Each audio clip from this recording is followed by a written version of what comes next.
It is the Martha Zoller show. That's Scott Jennings, who's like, he doesn't get paid enough for what he has to do at CNN. Ron Hart is here with me today, and Ron, I was in Newark Airport on Sunday, and I came in from my trip to Israel, and of course we were 6 hours late getting in because they couldn't get the plane to Israel on time. Then we got in 6 hours late, and I basically went from one Atlanta flight to another that got canceled until the last one, which was supposed to get out at 4 p.m., but it actually got out at 1:30 in the morning. But I got home by 4 a.m. And I tell you, I went through that airport. I think when I came in contact with the TSA agent or the customs guy or anybody else, I thanked them for being there. And now these guys that didn't call out are getting a $10,000 bonus. That is very interesting. I love it. He's kind of breaking the convention of D.C., right, of the government by doing kind of market business type of things. Like you come in, you worked hard. I mean, give them a bonus. Good Lord, and take it from the other people that didn't show up. I mean, people that don't take their job seriously in private industry don't get stock options. Don't get the benefit out of it. So, yeah, I like that idea, and I think America likes that idea. So, did you have to interact? Did you fly at all during this period of time? Yeah, but I fly a little differently. Yeah. Okay. Well, supposedly they were making private planes have difficult, getting on and off too. You didn't experience that? No, not really. I mean, Yeah. you can fly IFR or visual if you want to. We're going on to Ole Miss this weekend to the Florida game and to the Grove, and there was a bunch of planes will be going into a small airport. So I'm a little worried about that. I'll be with my son and my grandson when taking his first trip to the Grove. At Ole All Miss, a right. piece of Americana that everybody should kind of get a little slice of every Oh, now it's and one then. of the best places. One of the best places for sure. So markets have been a little volatile. I mean, they've been high, they've been low. What I just try to tell folks, I mean, obviously, I'm not an expert at this. This is why I have a broker, a very good one, as you know. But what I try to tell people is just don't look at it day to day because right now we are in a two steps forward, one step back kind of place in the markets. Yeah, I mean, the old days you had pensions and you never looked at your pension, right? And we know a Yeah. lot of people that retired very comfortably, with a pension because it was done by professionals from a distance. You didn't see it on your app on your phone every day saying that you're down thousands of dollars in a day. And it's going to happen. Trees don't grow to the sky. There's always corrections. I mean, the market is stretched. It is overvalued. I wouldn't add to equities here for a minute. We are due for a correction.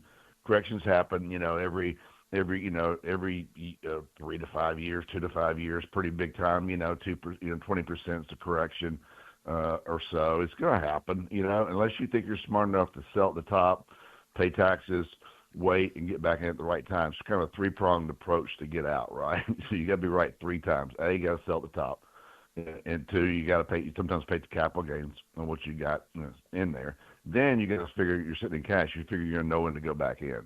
Kind of hard to do, certainly for even professionals. So the corrections happen, and sometimes you just got to muscle through it. Now, don't chase these Mag 7 stocks much anymore. If you're not in the Mag 7, hadn't ridden NVIDIA and in Amazon, all these ones up, don't chase those. The overall market, the Russell 2000, the broad market, really hasn't done that well. If you look at the returns of the broader market, it hasn't done that well. These are traditional companies that aren't tech. So maybe you rotate some money into that. So, I thought it was kind of interesting that we saw this sort of mini correction in April. Would you have called that a correction? I don't know what percent it was. When all the tariffs went in place and everything Oh dropped yeah, but it yeah. was a Sometimes quick you have recovery. news related. Yeah. Yeah, sometimes you have news related things, right? So the tariffs were news related, and the conventional wisdom was Smoot-Hartley that tariffs are bad and tariffs are, inflationary. And right now, the inflation's not. It didn't hit the inflation. I mean, it really didn't hit the inflation so far. It's been eaten by China and the middlemen so far. Whatever they're doing is being done by that. And then he's going to give a stimulus check, perhaps, to everybody in America, at least the lower half of wage earners, for the money he made on the tariffs, because technically you are paying them. I mean, you're paying them at some point, right? You're either paying them in the form of taxes to the government who's running a deficit, or they collect money from China, pay down the deficit, and rebate the money to you. So I think he's got this thing figured out. I have some trepidation about tariffs as they seem inflationary to me.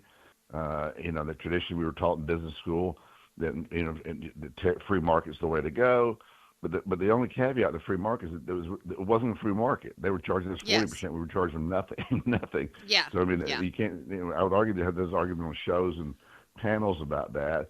And the argument is, well, we don't have a free market now, right? So you can't say, hey, yes, we both agree, free and unfettered trade is the best way to go.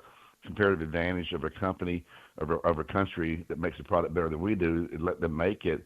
That's the way it's supposed to work. But when you start monkeying with tariffs and you're the only one paying them, then that's not a free market, and you got to do something.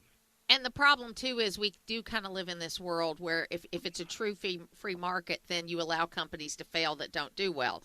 And we're kind of living in a world where people think that companies shouldn't fail, but they do. They do every day. And in fact, people love to point at there have been, whether it was David Perdue when he was running for Senate or Donald Trump when he was running for president, everybody likes to point to the companies that they started that failed. But if you look at the whole picture of their business career, they had a lot more wins than losses, and that anybody that takes a chance in business over time is going to have a failure.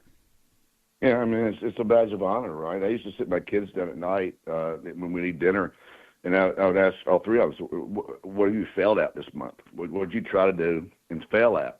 The worst thing is not to try, right? Yes. So Yes. So you learn from failures, you keep trying. Some people are so mortified by failing, that I tried this business, I started this, I did that, I tried to do this and didn't work out.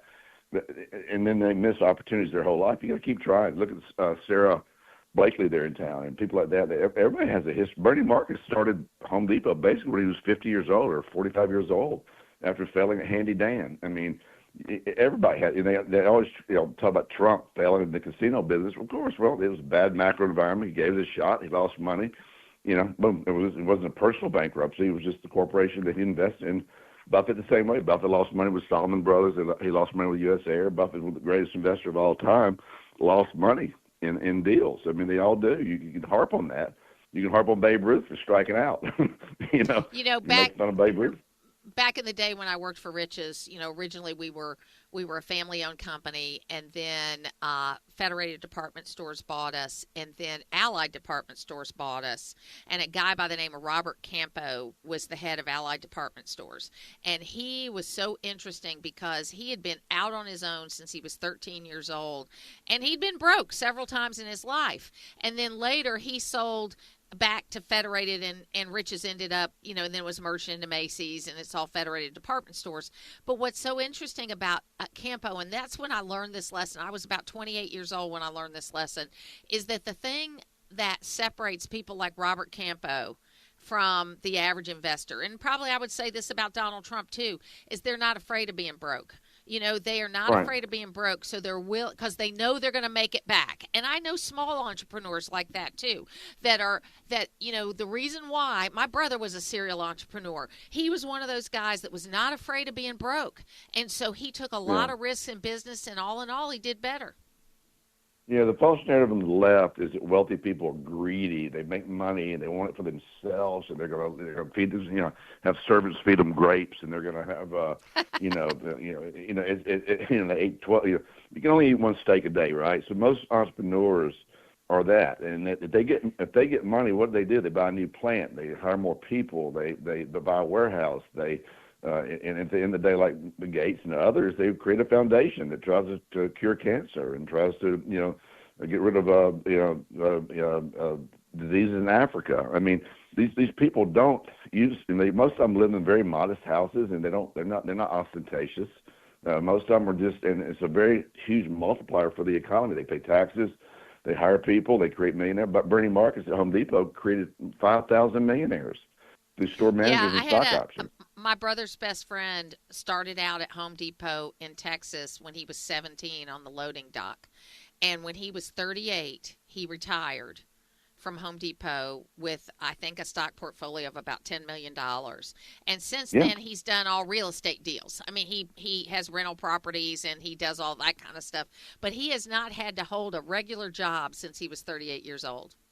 Right. UPS the same way there. I know some truck drivers and people are early with UPS when it was the ESOP or a privately owned company that are multimillionaires. It spawns that thing. And People don't understand it. I'm trying to start a capitalism program at high schools because capitalism has got such a bad name. So what happened with Madami getting elected in New York? They poo-poo capitalism. We're going to go to socialism. It's just the easy, very toxic sale. Never worked in the history of mankind, but it's an easy sell. We're going to give you stuff for free. The big bad businessman, we're going to take from them and give to you.